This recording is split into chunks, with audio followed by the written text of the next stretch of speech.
How to reset Turbotax password?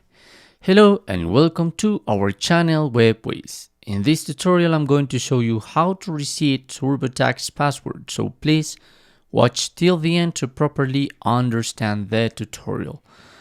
So here you must write your email. So by now I'm going with this, obviously Gmail, and click on sign in. Obviously this is going to ask you for a password, but perhaps you have forgot your password.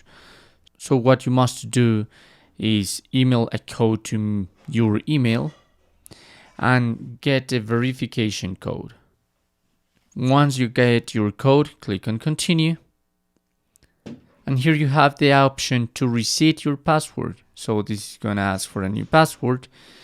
If I wrote whatever, I'm going to be able to see the conditions of your password. So please use 6 or more characters, use upper and lowercase letters, use a number and a symbol.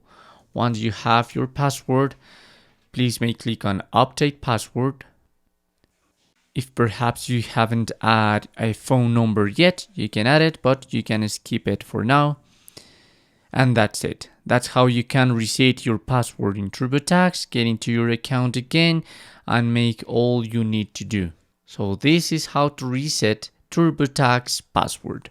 Thanks for watching.